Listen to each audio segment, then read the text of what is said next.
again, and this is our fourth video. And the second day, we talked about who the Apostle John was. And we saw that he was a teenager who was chosen by God and whose life was radically changed because he was challenged by Jesus to choose the path of humility and servanthood over the path of pride. And yesterday, we talked about the main idea and the themes in the book of John. And we saw that John's ultimate goal was that everyone, whether young or old, male or female, rich or poor, would experience the life-changing interaction with Jesus. And they would begin their eternal life that started now and lasts into eternity with Jesus himself. And today we're going to talk a little bit about the structure of the book of John. How did John build up his structure? There's kind of two ways to think about structure. The first is the way of a foundation. We did that before in class when we talked about the book of Mark. The building blocks that it took to create the foundation before any house is being built. Another way is to think of it like a book. A book also has a structure.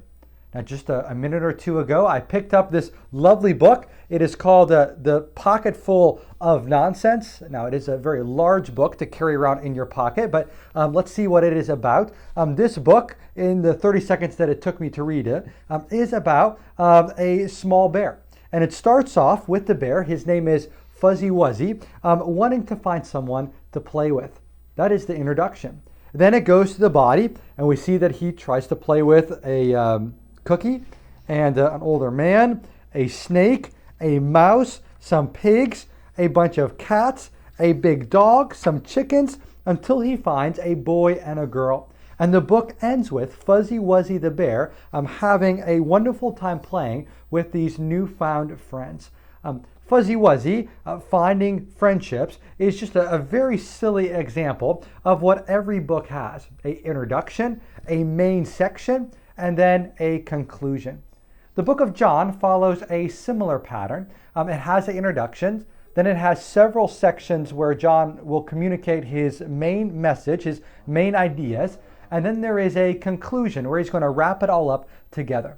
Now, to understand this better, let's dive into a drawing board where we can sketch out what John is doing in his book. The book of John starts off with what all the other gospel books start off with as well. In the first chapter, the Apostle John gives us an introduction. And in that intro, John is going to push us on the question that the early church was struggling with. Who is this Jesus? We're going to see that Jesus is God's Son. But not only that, Jesus is God himself. The next section is a little bit longer, and in that section, John is going to explore the natural follow-up question to who is Jesus. And we see that in chapter 2 through chapter 10.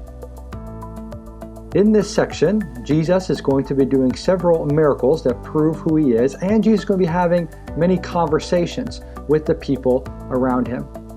And in this section, John seeks to answer the question that several people bring up in different ways. And the question is, what do I do with this Jesus? If Jesus really is who he says he is, then what do I do with him?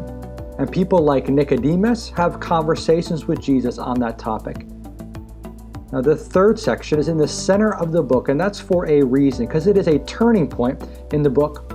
What happens in the story is a surprise for the people around Jesus, disciples and Pharisees and everyone, as Jesus, in chapter 11 through chapter 12, raised Lazarus from the dead.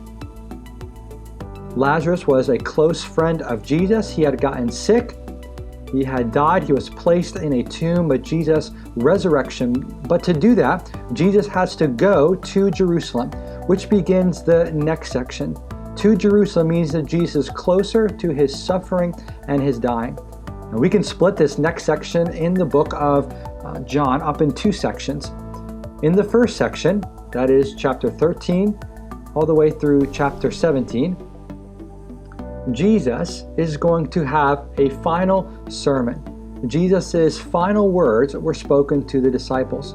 Many people have called this the high priestly prayer, where Jesus in a very personal way seeks to encourage his followers. But Jesus' words about servanthood and suffering are put into action in chapter 18 through 20, where Jesus, after being betrayed, is killed, but then ultimately is resurrected, proving for once and for all to be stronger than sin and death. And Jesus' followers first respond with unbelief and then respond with gratitude and praise. In the epilogue, or the ending, which is the fifth and final section in the book of John, we see that Jesus' followers have a choice to make, just like we have a choice to make as well.